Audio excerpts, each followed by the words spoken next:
ইমামে আবু দাউদ রহমতুল্লাহি আলাইহি নদীর কিনারায় তার বাড়ি, নদীর কিনারায় বসে হাদিস লিখতেন। একদিন হাদিস লিখতেছে, হঠাৎ করে এক মাঝি নৌকা ভায়া যাচ্ছে, তো হাসি দিয়া কয় আলহামদুলিল্লাহ। হাসি দিলে কি পড়তে হয়? তো মাঝি ভাই আলহামদুলিল্লাহ পড়ছে। এই আলহামদুলিল্লাহর আওয়াজ যদি কেউ শুনে, তাহলে জবাবে কি বলতে হয়?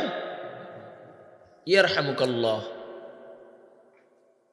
চিন্তা করলেন উজান বাটির মাসালা, আমি যদি এখান থেকে ইয়ারহামুকাল্লাহ বলি তাহলে আওয়াজটা পুষবে না।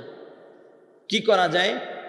2 টাকা দিয়ে একটা নৌকা ভাড়া করছে, ভাড়া কইরা তার কাছে গেছে, যে কয় ভাই তুমি হাসি দিয়েছো, আলহামদুলিল্লাহ পড়ছো, তা হাসির জবাব ইয়ারহামুকাল্লাহ পড়তে হয়। আমি তোমাকে হাসির জবাবে যে ইয়ারহামুকাল্লাহ শুনায় গেলাম, নবীর একটা সুন্নাত জিন্দা করলাম।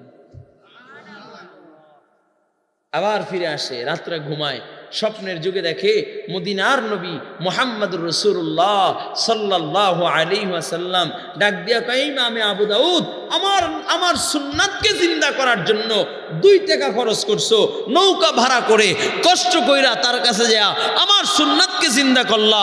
যেহেতু আমার সুন্নাতের প্রতি এত দরদ আর এত মহব্বত, এত প্রেম, আমি মুহাম্মদুর রাসূলুল্লাহ ঘোষণা করলাম, তোমাকে না নিয়ে আমি আল্লাহর জান্নাতে যাব না। বলুন সুবহানাল্লাহ।